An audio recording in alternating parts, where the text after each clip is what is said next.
Hey, I'm Jeff Harrison, and this is my dear friend and cohort in this episode, the Twisted, Bent, and Exhausted Entrepreneur Podcast. Her name is Leslie Spohr. I know you're used to, if you're watching it, you're used to her always dancing. I'm not sure what's going on. She hasn't danced now in a couple of episodes. There she goes. She was talking about some kind of something. I'm not going to go into details because I didn't ask, but something about an overnight thing where in bed, her and her husband were having, and she put her, I come from West Texas, so she put him in a figure four leg lock, and now he's having trouble walking. I don't know what's going on. So that's not true. Yeah. He's making that up. She's a tough lady, man. She'll take you down. So you got to be careful. That's why I refused. I said, no, we're going to do this remote in case I said something she didn't like. She wouldn't. Whack. Oh, I am not a violent person. How you doing, Leslie? I'm good. Thank you. How about yourself? Good. How's that cough going? Oh, God, it's killing me. It's the weather. I know we talk about the weather all the time. Too cold? No, which is weird because we live in a desert. We know it's going to get hot and dry. And yet we talk about it every day. Today's going to be, I think, like 118 today. It's right now. Okay, now we're recording this episode. It's 11:51 in the morning.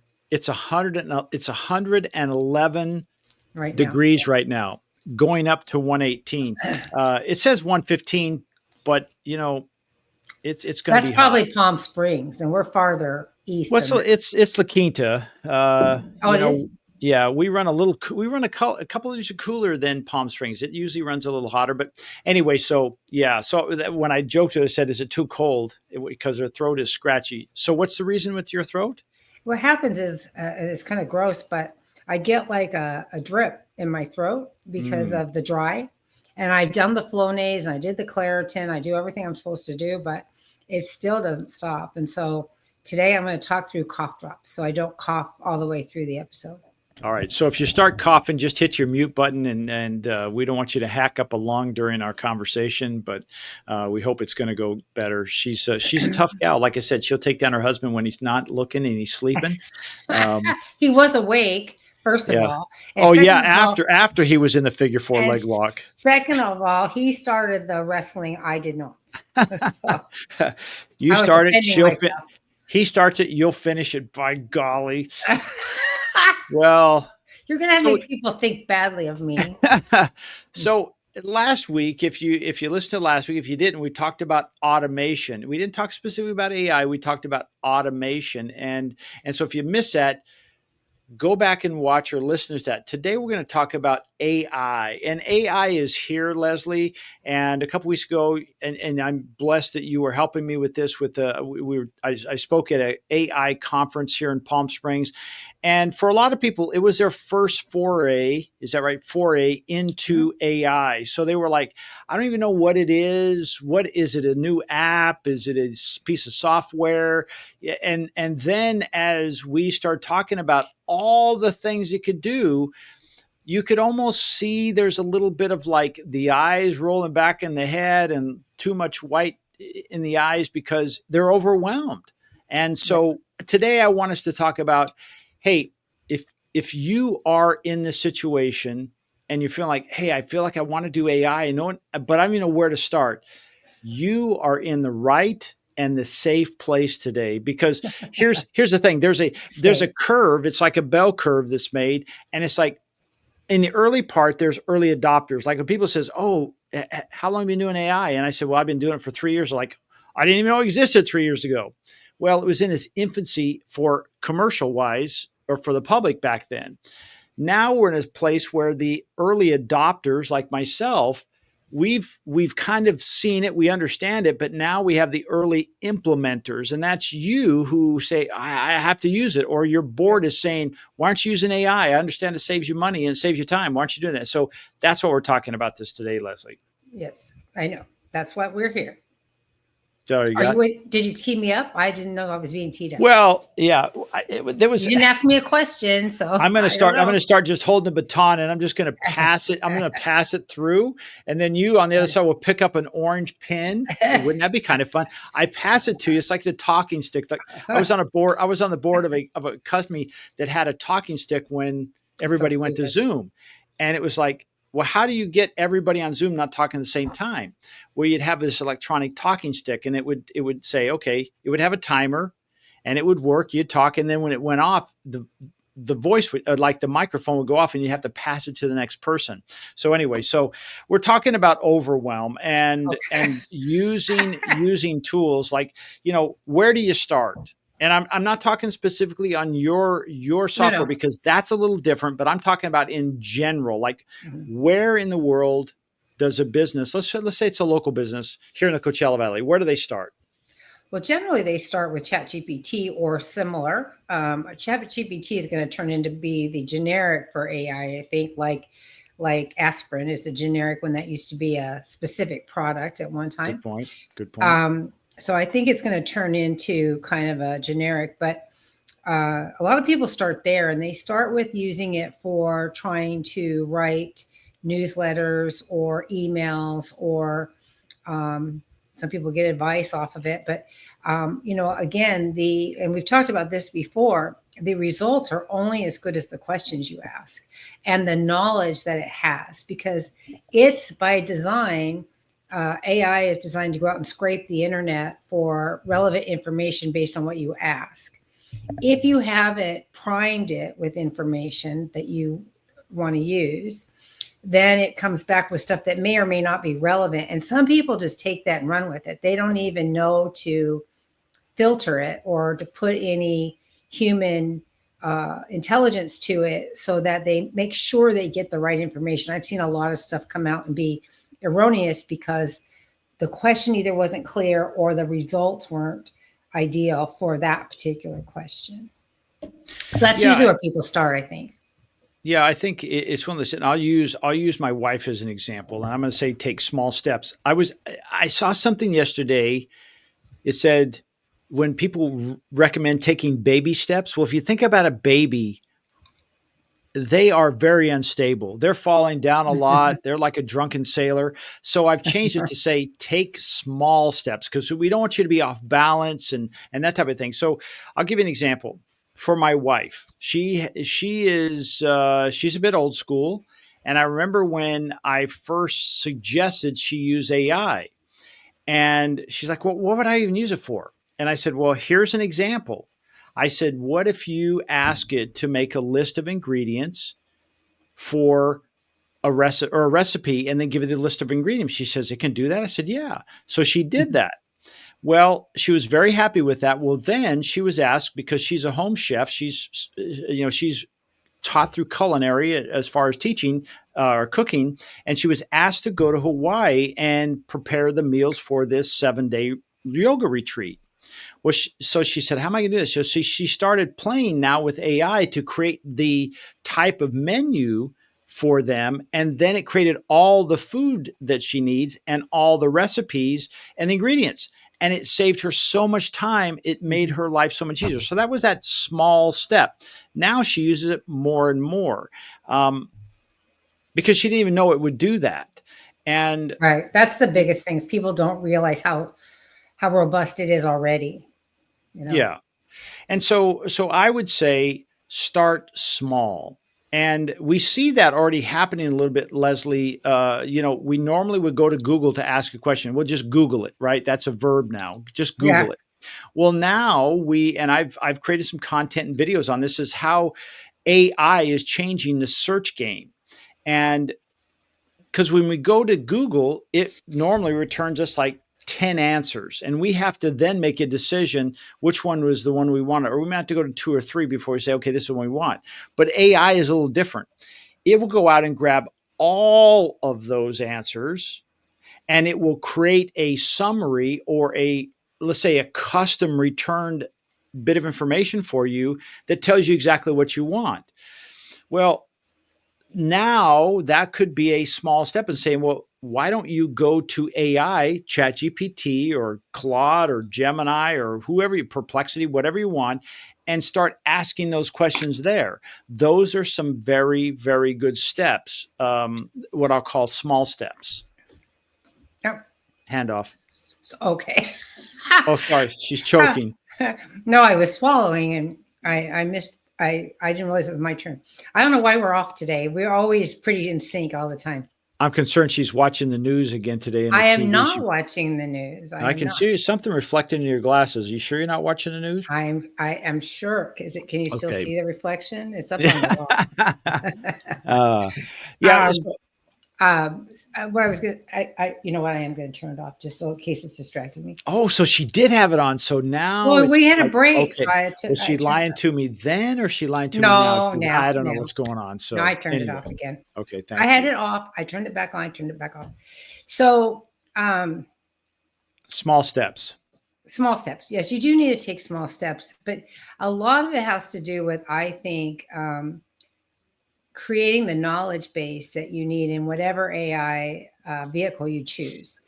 And it depends on why you need it. In your wife's case, and she's so sweet, you know, I finally met her, and she said to me, "I don't understand what he's talking about half the time." And I said, "That's okay, I do, so I take care of that part, so it's okay." He's so funny, but using it for, I never even thought about using it for recipes and things like that, and I cook all the time, and I think that's a great idea.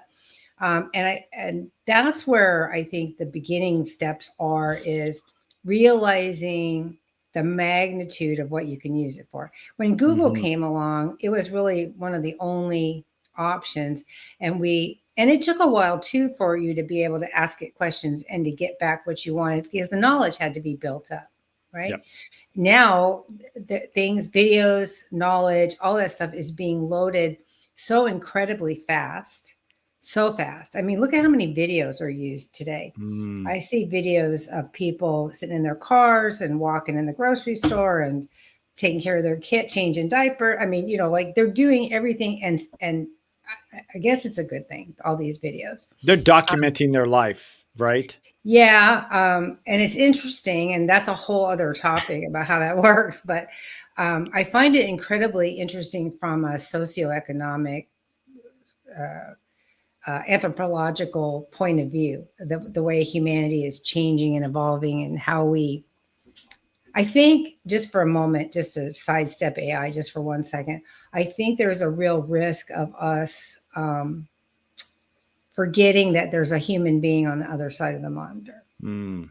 You know, I think sometimes people say things and do things that they wouldn't do if they were in person, right? But that's just my own concern about all of this technology. And part of that's probably because I'm getting old and I'm looking at things from a whole different way. But Well, you know, hasn't that always kind of existed? I remember, and I'll give you an example.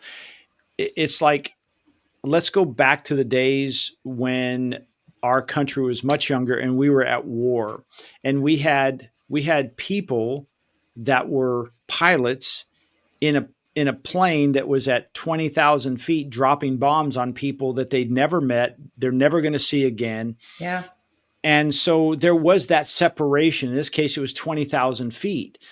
And I hear what you're saying is like, it's real easy to pick up my phone. It's real easy for people to pick up their phone, say something, do something without thinking about, well, how is this going to, what's the ripple effect on Leslie? What's the ripple effect on other people?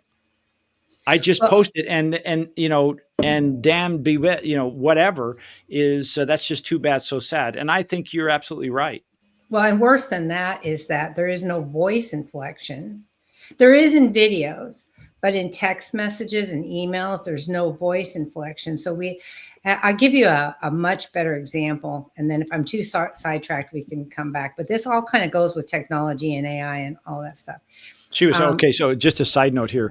She said, I I, don't even think we need these things on the screen. I said, no, no, we need these little tips on the to screen to keep me, keep her back in line. But anyway, he okay, so knows, go he ahead. said, keep her in line because she wanders, but that's okay. So when I was I was single from the time I was 26 until I was 62 when I got remarried. So long time single. And over that period of time, I dipped my toe into online dating many times. And I found in that case that talking to somebody online, literally typing in chat rooms, remember when AOL had Sure, chat sure. rooms and stuff, um, you were putting your own emotion and your own thought processes onto this person. It necessarily wasn't real. Then they find yourself, people find themselves in love with people, and I mean, seriously, and all this stuff. And then they meet them and find out, oh my goodness, this is not my person. And I learned very quickly that you need to meet them in person as soon as possible, to not let that process happen to you, because it's super easy to happen, because there's no voice inflection. You are just interpreting things with your own emotions. And that's similar in a way. And videos are better because you can hear the emotion that people are talking with, the passion, the disgust, whatever emotion they're having at that moment.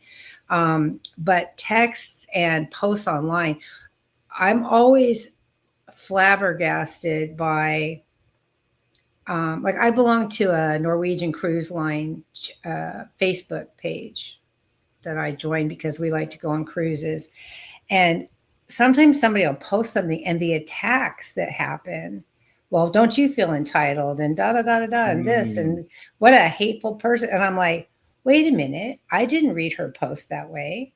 It just, and the risk is there with AI as well, right? Because the knowledge base you build needs to reflect your business. If we're talking business, it needs to reflect your business and your philosophy and how you want the world to perceive you, so that the results you get back support that.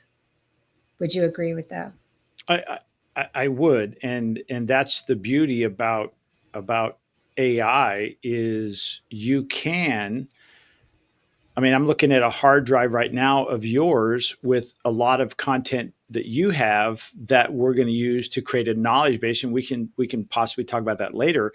But it then thinks and acts as you, with all its interactions it would have with anyone else, which is very unique. You're still interacting with artificial intelligence, except it's like a walled in or what we call language model. It's only your knowledge base that we're feeding it. We're saying, hey, everything that comes in this conversation on the output and input is used only with the knowledge that we've given you. It's not using the world knowledge. It's only using your knowledge.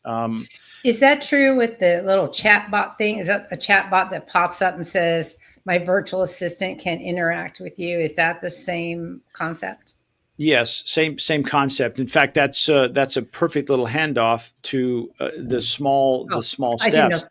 Is a chatbot that is AI trained. I'll give you an example. One of our clients is a big, big brothers and big sisters of the desert, and I noticed they did not have a chatbot on their website, and they said, well, why would we need it? And I explained why they need it, because people will still visit your website, and it's nice that they can ask them questions kind of in anonymity before the first date. They can check you out, right? And so I created one, and the knowledge I pulled up was, I said, I wanted to know everything that's on their website, so it only uses the information on their website. And then I sent it over to them, and they said, oh, this is great. And then this morning, I got back a message that said, well, what about those questions that it doesn't answer properly? I said, that's the beauty of it. I said, you guys discover, you try to break it. I want you to break it. And every time you break Right. it doesn't know the answer to the question. Write down the question, write down the answer, give it back to me, and I'll add that to the knowledge base. And now it will act and feel like, oh, that's exactly what we'd say, because we've told it that's what we want it to do. The cool thing about it is it will have, you could say, I want it to be sincere, helpful, kind, whatever, right? And then at the end, you can say, what's its function at the end? Well, I'd like them to, in this case, to sign up to be a volunteer, or a big, or if they have a child, to sign them up as a what we call little. And so it helps with that load, but it's something that's there doing its job. It's a very secure information. Like, it's not going to go off the rails. If somebody asks a question like, that would be obscene, it would not answer that, or it would give you a default answer that would be like, you probably need to speak to someone at our office. Like, it wouldn't even go down that road because it doesn't have the understanding of that, right? But but AI queries can. So that it can go down off the rails because it's going to go scrape the internet for as much information as it can find, unless you've already built that knowledge base. I mean, now when I ask questions, the only problem I have with my AI is whether it's talking about executive errands or CVS. Sometimes I say, here's my topic for my newsletter, expound upon this, and blah blah, and it comes back with the wrong company. And so, because there's an overlap, right, between my companies, because I use all of my business knowledge to run executive errands, and so there's overlap. And so I have to somebody say, nope, I meant concierge business solutions, or I meant executive errands. But as far as the information that's out there, I mean, if I can say it back to you, make sure I understand, the chatbots that pop up that talk to you are limited in their knowledge base, specifically or intentionally, I should say, so that you can focus their purpose. Correct. Right? Whereas AI queries, so I'm going to call them, I don't know if there's a different way to call them, but AI queries could return lots of different kinds of information if you haven't, well, it will, it's not even it could, it will return other information if you don't build your own knowledge base out of it.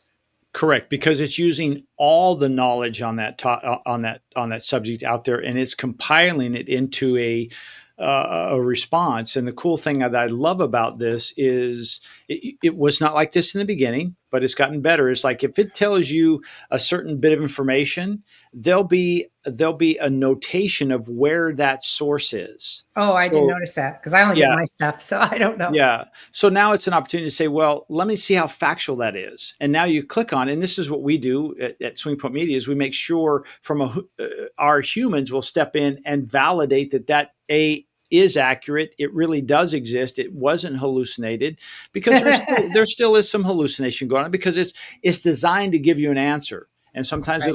it's like a small child. It wants to appease us. So it will say, no, I didn't break that.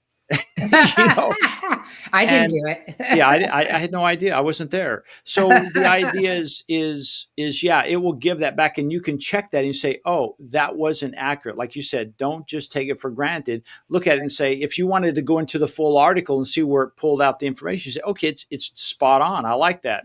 Or you can dive a little deeper. But now it's not just making it up randomly. You don't know where it came from. It's now citing those locations for us. I asked a question earlier today during my marketing meeting with Tans, and we have these all the time, she and I. And I asked it a question, and it wasn't based on my knowledge base. This was just a general question, and it came back with a warning first that said, you can do this, but you have to be aware of these rules and regulations. And then it gave me options on how to answer the question, options for getting the question answered, I guess, is the better way to go.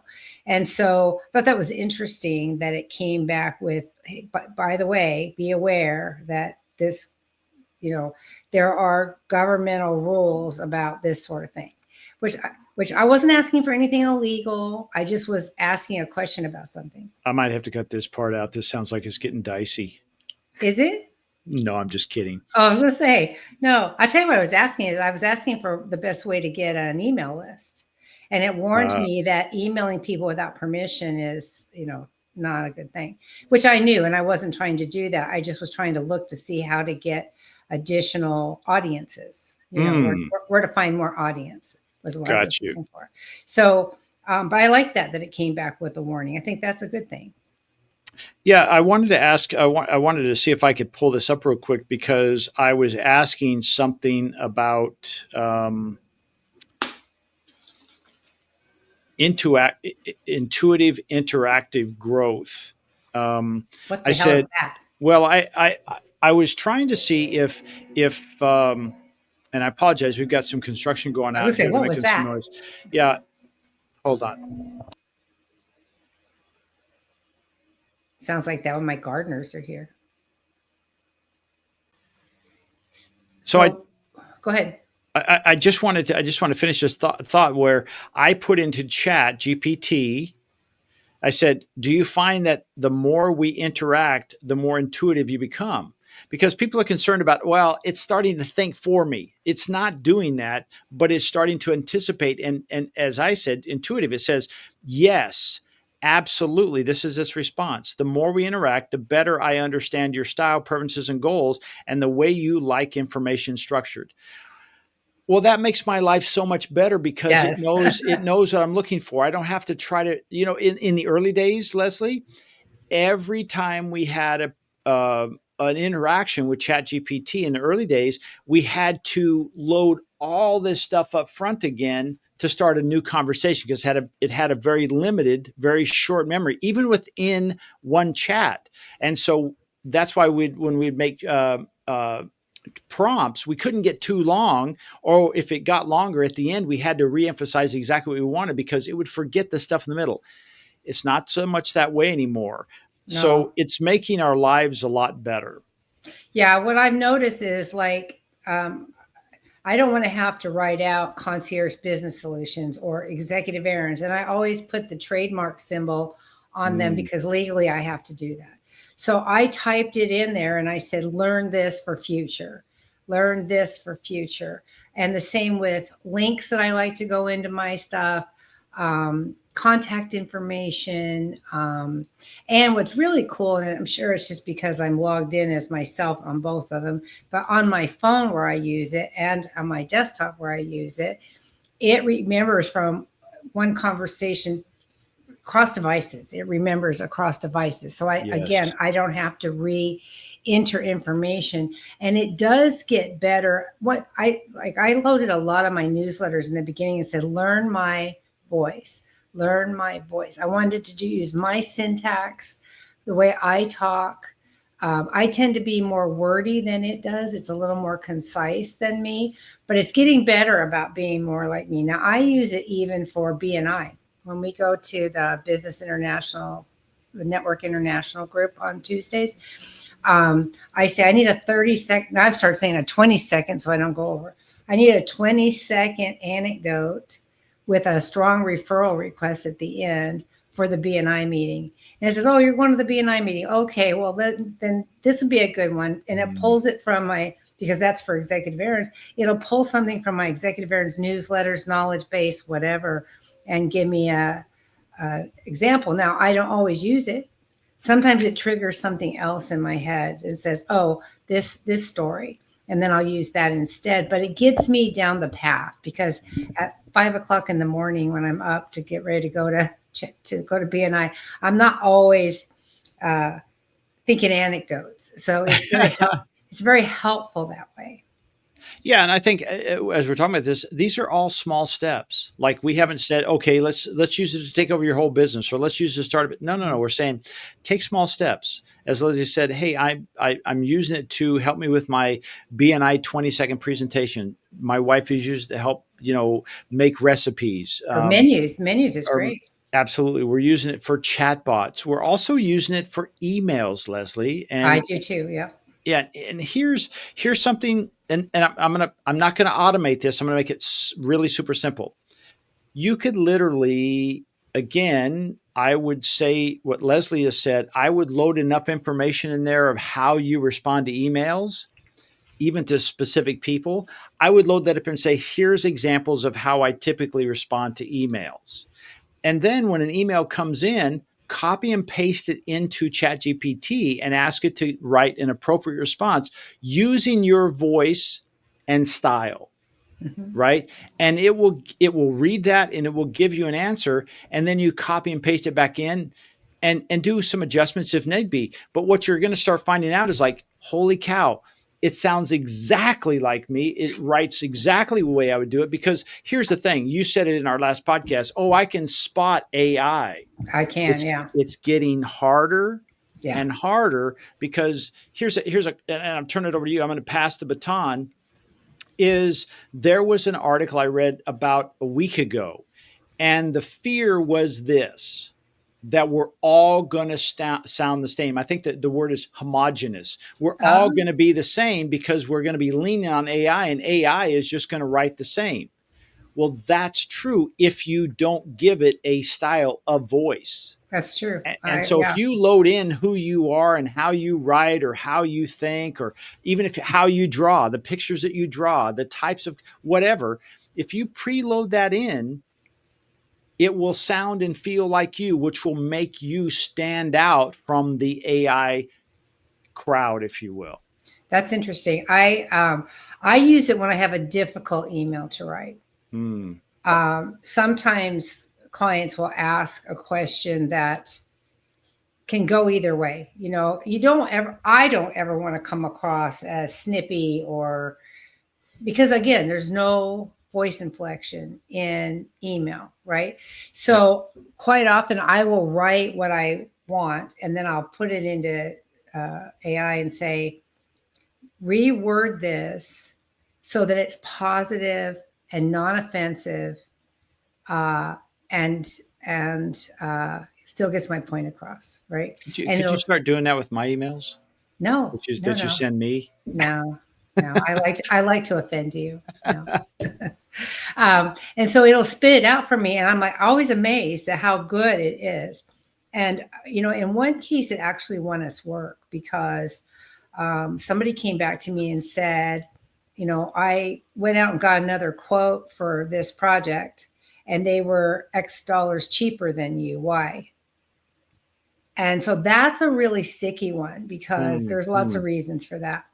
And so I ran my answer through that, and it came back with an answer that was so on point, which was what I was trying to say, but not articulating to my own satisfaction, that she ended up giving us the project. Wow. So I know we were more, but she gave us the project, and I was really thrilled about that because and then I started thinking of, you know, because we always second guess. I was like, oh my God, how many jobs did I lose over the years because I didn't answer that right? But you know, it came back with the right things because it knows how I do business. It knows how I like to present myself. It knows uh, all the aspects of executive errands, and I've done lots and lots of writing through there, or had it reviewed. You know, it even one time I said, I have this idea. I think I told you this before. I had this idea for something I want to do, but I can't solve this one piece of it. I don't know how to market it because of one little tiny hurdle that I didn't know how to get over. And I ran it through there and said, it said, there isn't a solution for that hurdle. That Hmm. is a legitimate issue and it will prevent this from being successful. Now, if there had been a way to get around it, it would have told me. Absolutely. But for it to tell me that, yeah, this is not going to work the way you want to do it, made great sense to me. And did So, and it saved you heartache and time from trying to and create money, and yeah, and push something out into the marketplace that just didn't have a chance from the beginning. right? Right. Yeah. Yeah, it didn't. And it's interesting because what I was trying to do is something that was done in another city, not out here. It was in the mid part of the country, and it was wildly successful there. So much so that they couldn't even keep up with demand. Wow. So, and I did it exactly the same way. Hmm. So it has to do with the demographic of the desert and the people that utilize our services. And for some reason, it just said it won't work here. And I thought it was Interesting. interesting, you know, Very because interesting. yeah, because I truly believe that if there was a good solution, it would have given me one. Yeah. Here's just another idea. So we're talking about emails, Yes, and now again, everything we're talking about could be automated. Like there are automation processes that could be created that said, "Hey, I have one for my email, and I have it divided into particular types of emails that I get, and it will automatically respond to people. And it does this 3 times a day. So it'll go through my email inbox. It'll look at all my emails. It'll read it. It'll bump it up against, hey, are these business or personal? Is this spam? And then it will respond to them if necessary. Now, keep in that's mind, when I awesome. say respond to necessary, it creates drafts that then I will look at. I don't send it out without my knowledge. I want to know what's going out. But all of that can be automated.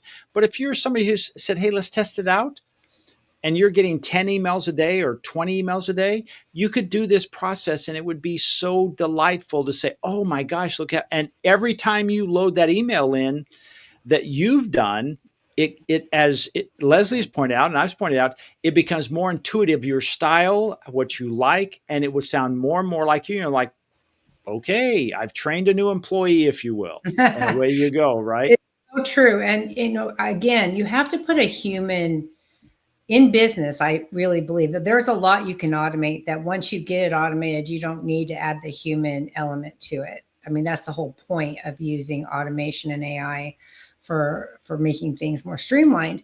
However, for things like emails, menus, like you use with your wife's example, there are you still need to put a human element to it so that you make sure that what you're doing is what you want to be doing. Yeah. You Well, don't want to turn it over 100%. no, something my wife always asks, and she may have asked you, if like you and Dan, do you have any food allergies or any types of foods you don't like? Well, she'll ask that if anybody's coming over that hasn't been before, and then she'll plan a menu accordingly. Well, she could take that and say, I have somebody coming over who is gluten-free, they're gluten intolerant. What could I do? Or this is what I was thinking of making. Is this safe for them? Well, that would help, right? So that's handy. Unless you're like my husband who doesn't eat pasta or vegetables.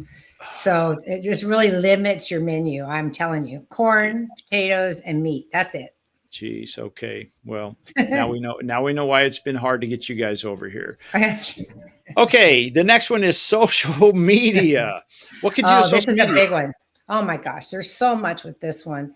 This is I think the most bang for your buck opportunity for business owners, because it isn't easy to do if you don't have any experience in it. I know this is easy for you to do, but if somebody doesn't have any experience in using AI for social media, this is where they need somebody like you. But you can do videos. You can take data and repurpose it for social media purposes. You don't have to recreate things. You can make a clone of yourself, and those are getting better and better. I was telling you that this one guy I follow on Instagram, I really like him, but I can see that he's changed from him doing all the videos to using an AI clone. It sounds like him, it looks like him, but I know it's AI because why? The mouth isn't synced to the words, right? And there's a lack of humanity in the expressions. Now, I know for a fact, because you just showed it to me, that AI has progressed to the point that you sent me a video this week. I think it was this week, maybe it was last week, of somebody we both know that you had created an AI clone for, and I would have sworn that it was him talking. There was no indication it was AI as far as I was concerned. That's both exhilarating and terrifying at the same time, because it sounded like him, it looked like him, it had his mannerisms. And you know what the benefit to businesses are? That you can do so much more for so much less time.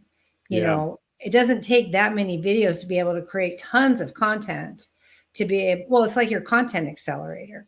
You know, you can create videos and blogs and newsletters and all this stuff for people, and they just have to give you a topic or that's it. You know, they don't have to, once you set it up, you can run it for them, and look how much time it saves them.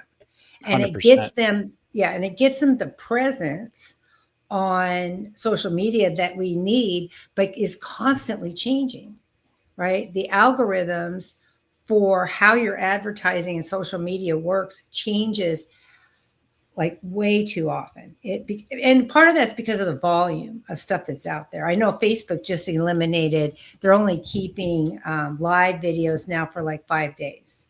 and then they're going to delete them because they can't support I wonder how big their servers are. Too much You know, volume, too much volume. Well, it's all yeah. energy, but I want to jump in. I want to share something with you because this is an example of how an AI clone of yourself or an avatar can be made.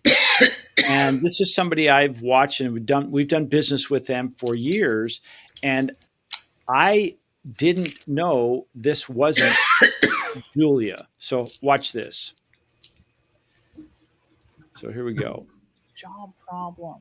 When researchers asked workers about their biggest fears with AI automation, 45% lack trust in accuracy and reliability, 23% fear job replacement, 16.3% worry about I want to get her on the do screen. meaningful work, not unemployment. This reveals a massive opportunity I see in human AI collaboration that everyone's ignoring. If you notice, Leslie, what is so different about this, did you notice how her body movement, her eyes, her head, it matched what she was saying? Yeah, I love it. This is a clone. I wonder why she has on the Spock uniform, but I won't question it. Because cool. because it's AI, it's technology, and she's a techie, so she's in like a Spock uniform, a Star Trek uniform, and she's called Dr. Julia McCoy. Oh, okay. That's her. That's a little more information for you. But when I first saw this, I said, "Oh my gosh!" So that's what's been driving me because we do a lot of podcasts and whatnot, and I'm doing this with a client who I want to test out to create a podcast like this for him that no one would even know. Like I'll just make the content and it looks like a live podcast show, and this is brilliant. This is how. Now, this is way down the road from just a simple process here, and I'll take her off the screen. But could you tell that was not AI? No, and I especially like that the way she looks up when she's like thinking, because that's what I do. That I have a tendency to look up or away. And sometimes when I'm doing presentations, I've had to tell people I have a tendency to do that when I'm in my head. So it's not, I'm not trying to offend anybody. It's just, that's how I process information. And she's doing exactly the same thing. So that makes it even more realistic to me. Yeah. It's amazing. It's scary, amazing what we can do today. Yeah. So these are things that happen, but in social media, you could literally say, this is my business. This is the platform I want to post on. Here's the topic or you can even, let's back it up from this, say, create 10 posts to support my business and attract more customers and make it so that people who are scrolling want to stop and find out more about it. And make sure you put in all the titles, the copy, and also if it's hashtags or it's keywords, write that out and let's just say for Facebook. And it would spit that out for you. And you're like, oh my gosh, this is so good. Yeah. And then you might take it one step further and says, now that you've created this, can you create the ideal image to support each one of these posts for the next 5 days?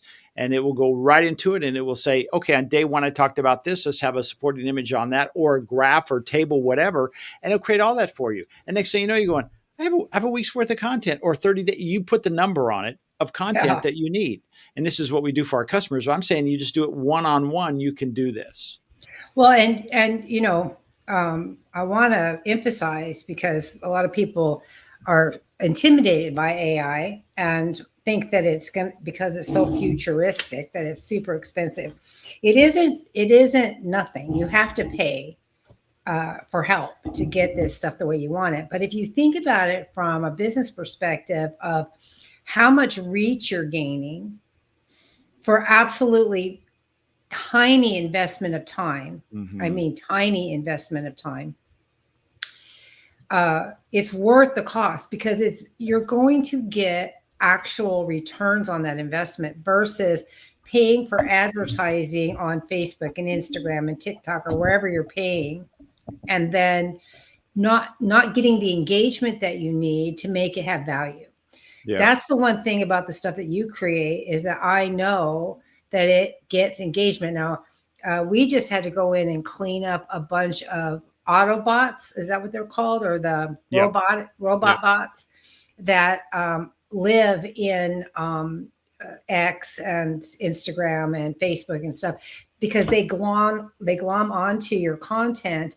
And then, like, for example, Facebook will stop showing it to people because it has these auto robot things attached to it. So That's we had right. to go in. So we had to go in and clean a bunch of that out in order to get better engagement, and it's working. But those are things that people don't know. So even in baby steps, I think it's valuable, as fast as technology is moving, to have an expert helping you. So that's why, that's why I just think it's important that people realize that you can have this. It's going to cost you some money, but the long-term benefits are worth. You can't even quantify it. Well, can I share another screen share with you here? If you want me to stop talking, yeah, it's fine. Well, here's an example of what automation looks like. This is what we do for our clients. So we will go in and we'll examine, hey, what do they need? And then we'll create each one of these are steps for what we do for the client. So it may start with, there's a trigger step here of what happened. Let's use the example of, hey, I want to create a piece of content and I want to put it on all these social media pieces. And each one has, okay, maybe this one is for Facebook and all the things need to be happening on Facebook. This one's for Instagram. This one's for YouTube, whatever, or I'm writing a blog. Well, these are examples of the steps that would be necessary that we've automated, that literally could say, okay, this used to take me and my staff 5 to 7 days. Now this runs every Monday at 9 a.m. and it takes 10 minutes. Sorry, Right? I'm sorry. My husband just held the dog up at eye level and stuck its head around the door, and it cracked me up. Jeez. The only problem with that is that it doesn't play well on our audio on Spotify. But as far as video goes, that's really impressive, because I would not want to have to do all those steps myself, and especially not times 3 or Yeah. 5 or whatever. Because think about, I've got TikTok, X, Instagram, Facebook, and LinkedIn, and whatever the heck Threads are. I have all of those, and I have like 5 or 6 Facebook pages. And so all of those have to be done for all of that. Yep. I would not want to do that myself. And so something like this, something like what we're showing on the screen, could be created to do that. Now, again, it's not baby steps. I just wanted to show you, right. On the other side of the curtain, what can happen when you're saying, okay, because you'll get to the point you're going, I think this is great, but I don't want to do this manually. What's the other option? Well, then we start creating what we call workflows. If you didn't get that the last one we talked about workflows, this is an example of a workflow, right? Yeah, each of those are actionable steps, right? Absolutely, every one of them. And somebody has to do those steps. So whether it's AI doing it or whether it's a human doing it. Yeah. Because I know that even though AI creates a lot of content for your customers, it also, you still have a human reviewing it to make sure that everything is appropriate. Well, and we're getting closer, Leslie, to less and less. We still have a human looking at everything, but now what we've done is we've added AI agents into each step that will be processing that and checking it. And then we have a project manager is also an AI agent that interacts with that AI agent that's assigned to say, like as an example, there's one here that says SEO optimized content. Well, we have written the prompt for that. Now there's an AI agent within that looks at it and makes sure it really is optimized for that client. But then we have this overlord, if you will, that is a project manager that's AI that now interacts with each one of these. So each one of these steps, we have an agent, and the overarching project manager, which is AI, looks at each one of these steps to make sure it's right before it goes to the next one. So we're really tightening it down. It's a lot of fun to play around with this. And then when it's all done, it comes into what we call Airtable, which is, think of it like a Google spreadsheet that has all this information, which triggers the next step to post it. So again, I don't want to get geeky and make it confusing. Too late. Yeah, just know that these are things that we do when we're up at night late or early in the mornings. Well, I know for a fact that all that stuff is valuable, um, again, I had a comment that I wanted to make for the business owner about how important it is. But I guess they know that by now that it's important. Well, I just wanted to bring in one other baby step, Well, blogs. blogs, yeah, those are important. Blogs are probably, again, coming from the marketing mind, is blogs are probably one of your best pieces of content you can make. If you said, well, should I do social media, video, or blogs? Throw the other two away, put the blogs on there, because blogs are easy for the search engines to read. They can be keyword rich. So when people are putting in phrases of like, why is air conditioning blowing warm air? Well, that could be part of your blog that you're writing about. And what happens is the more you write about that, then the search engines say you are an expert and authority of this, and it will help. So if you said I can only do one, I would spend time on blogs and I would jettison the other two. And you could teach it to write just like you. As Leslie said before, you could take that same idea, instead of emails, you're putting in your your written content that you've done before, and it sounds and acts just like you to make your blogs. That's a Yeah, it's baby great. step. Well, we're taking one baby step that we've taken is that two things actually. One is that we've taken our newsletters and turned those into audio from the newsletter directly. Do Yeah. they sound like me? Because I haven't been watching them, or do they sound like somebody Well, else? you wouldn't watch them because they're audio, but they are I mean, your yeah. voice. Yeah, they are Okay. your So voice. they sound like me reading them, like you're listening to an audio book. It's a newsletter. And then we put them on my website as blogs, and then you go in and do the SEO on them, right? So that Correct. we make sure that the search engines can find them. Yep. So, um, again, those are small steps. I write the newsletter, then you audio it, and then I post it, and then you SEO it. And so that sounds like a lot, but it's not. It's really because it's automated. A lot of that is pretty fast. You don't have. Do you have to do the SEO stuff manually, or is that something No, that's automated? that's automated. That's Yeah. So automated. Yeah. yeah. So the ability to automate so much more of our business is an exciting time to be in business, I think, because the opportunities are limitless. And it's just being able to think big enough to embrace what you have, which is why you also need somebody to look. We talked about this last time about engineering the business process, and to find opportunities for automation is what you need to look for. Hmm. Most people cannot see those readily. It's a forest and the trees situation. Even me, I can see stuff for Jeff, and Jeff sees stuff for me. And I tell him all the time that he um, frames my perspective on all kinds of things. I'll have an idea for something. He says, "Yeah, but what if you did it like this?" And I'm like, "Oh, why didn't I think that's so obvious? Why didn't I think of that?" So having a coach or a consultant available for this automation and these business engineering is very much worth the investment in order to optimize the efficiency, which in turn increases your productivity, which in turn increases your profitability, which is what we all want, right? We want Yeah. we want to work smarter, not harder. And I know that's a cliche, but smarter in this day and age means automation. Absolutely. And here's a cool thing about it is, and then I want to ask you a very pointed subject before we wrap up, is you don't have to be an expert at any of this stuff, because you're already dealing with ChatGPT or Perplexity, let's call it AI in general. You're already dealing with someone who I don't have shame in saying this, that is way smarter than I am.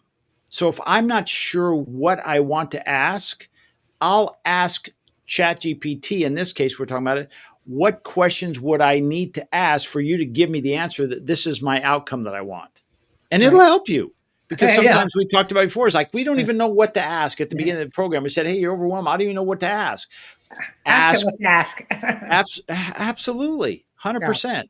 But Yeah. I want to ask you a specific thing, and we have our information on the screen. And for those of you who might be listening, it's L Sport, SPOOR at Concierge Business Solutions. That's a plural, solutions.com, or Jeff at swingpointmedia.com. The reason we put that up there, if you have questions or you need some help, that's what we do. We help people consult and find out, well, where should my baby step be? But I want to ask you this, Leslie, because you've done something I think pretty amazing over the years. You did it from day one, 20 years ago. You said, hey, with my business I'm making, I'm going to create software that solves a lot of these problems. Really, you already have the workflow made. Do you just set it and walk away from it, or is this something that, because you're No. like the captain of the ship, you're constantly tweaking and making it better with and without AI's help? That's true. Yeah, no, I have never said it and forgot it. As we've grown over the years, we've added more and more functionality and automated more and more processes so that we can be as efficient as possible. Mm. And so that my people can do more with less, or do more with less admin, I should say, because this is executive errands is an admin intensive business.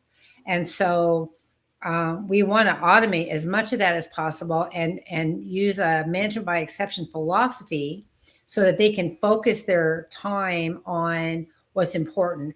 You know, a management by exception philosophy, if you haven't heard us talk about that before, is based on Vilfredo Pareto's 80-20 rule. 80% of the results are in 20% of the data. And so I only need to manage the 20% that are outliers in order to make sure that the health of my business stays intact. And so we are constantly upgrading and changing. I've got a whole list of, we just redid the whole software last year, and I've got a list of 2.0 enhancements to make. And one of the cool things about our system now is that when you sign up to be a licensee for our Essential Element software, the licensing fee includes all feature enhancements. We no longer have to charge people for enhancements. I absorb the cost of them and give them to everybody. Now, if you were to come to me and say, I want something that's way out of the realm. For example, I had somebody come to me once and wanted to use our software to help them manage an assisted living facility. And so I had to rewrite a bunch of the reporting tools and things where families had visibility to the care of their loved ones. And so that's doable. And that's like a whole new system. And so that is a paid endeavor. But the simple enhancement of programs, enhancement of functionality, automation of functionality, all comes when you license the software. So you don't have to pay for that separately. And that's as far forward as I can see right now. And obviously I have a lot more stuff to do. But we also want to utilize AI for automating a lot of our intake process and scheduling process. And I'll give you an example. Right now, we send 3 forms to a client to onboard them. All 3 of them are designed so that they can fill them out electronically. They don't have to print them and write it and scan them and send them back. However, I've been asked for, and I know we need to be able to, because once that comes back to us, my office manager inputs that data manually in the database. Well, there's no reason we can't use AI to automate the form so that it's all in one form. They can fill it out all electronically. And when they send it back, it will automatically populate the database. So you don't have to take the time to input it, right? You still need to review it and make sure that the client filled out everything and that it's accurate, but you don't need to manually input the data. So that's one thing on my list for future automation. And so there's always going to be opportunities to automate more and more functionality. Yes, we have a software system. AI is not software per se. In my head, it's kind of software, but it's not really software. But there's going to be a hybrid blend of AI and existing systems to allow you to be the most efficient possible. Yeah, I Yep. see. Yeah, I mean that's a perfect example. I mean, I think that's a perfect segue to realize that we can work alongside, or AI can work alongside us and make what we do even better. It's not a one or the other. It's an and, right? Right. My wife says, "Well, why do I have to choose? Why can't I have both?" Well, I think you can. This is an and situation. Like as an example, right now, none of the AI that I use will work until something happens that we trigger. In other words, it just doesn't wake up and go on its own, right? It's like a hammer. It doesn't drive a nail until a human gets involved. Now, how long will it be like that? I don't know. I mean, we have things called artificial superintelligence coming down the line. We've already crossed that whole singularity thing of saying, hey, it can do all the things basically that a human can do when it comes to mental challenges. It can do it better than a human. So we've already reached that path. How long will it be before it will be able to think, not intuitively, but it can think and reason out in front of us? I don't know, but it's I think our future could be very positive. There'll probably be some dystopian pieces in there, but I don't think it has to all be bad. What do you think? I think that what you'll start to see is as AI sees us doing redundant efforts, it may come back and say, hey, I noticed that you're Mm, doing this. Have you considered doing Y? You know, yeah. and I hope that comes because I like that idea. I like the idea of it anticipating or looking for ways to improve something. Back in the day, especially in the 80s and the 90s, we had a lot of continuous process improvement initiatives, a lot of them. And I think they're still doing them today. It's one of the reasons my sister went ahead and retired, because she got so sick of new management coming in and Mm. starting the same initiatives over and over again. And the reason that happens is because people don't, their humanness doesn't allow them to maintain the momentum of something. They get sidetracked, things get busy, you forget, your business evolves, it changes, your life changes, you get divorced, you get married, you have children, things happen, right? And so it's easy to lose momentum on what you're doing. But if you're using AI to help you and it recognizes that there's an opportunity for improvement, my hope is that it will automatically tell you as you build your knowledge base with it, as you use it more. That would be amazing. I like that idea. Just work alongside you. Hey, you said you were going to do X, Y, and Z today. How can I help you get that done? Right. Yeah, That I kind of like that. thing. I Yeah. like that. I mean, and it's entirely possible. I mean, already I say please and thank you to my AI. I talk to it like it's somebody in the room with me, which is kind of weird, but I feel like I need to be polite to it You never because know when it's going to, they say, what is it? The same people as a ladder you're going up are going to be the same coming down. So treat them all with respect and dignity. I think I say please and thank you all the time. our saying was, be careful, the toes you step on today could be connected to the something. I forget how that went, but it was like, watch the toes you step on today because they may be stepping on you later. So, you know, um, yeah. And the other thing I want to mention just real quickly, because I know we're running a bit over, is Yep. that I have a saying that is, work underground as long as you can. Hmm. I don't think that it's wise to share with other people that you're automating, you're using technology, you're trying a new service, you've got a new program. I think it's better to keep that to yourself as a business owner until it is solidly successful. Hmm. And then you can tell people, because there's so many naysayers around us, not because they want to hurt us or discourage us, but because they care about us and they don't want us to fail. Hmm. And so many people are afraid of trying something new for fear of failure, that they will impose that fear on you. Hmm.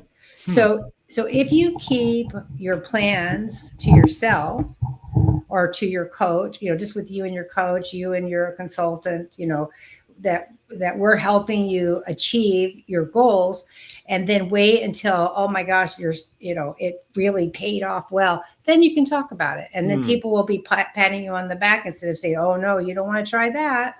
You can't trust AI, it's going to become sentient and take over the world. That's not true. I don't believe that for a minute. Now I know you might think that could happen. In my lifetime, which I've got probably another 20, if I'm really lucky, 30 years left, I don't think that that's going to happen in my lifetime. But, who knows? It could happen.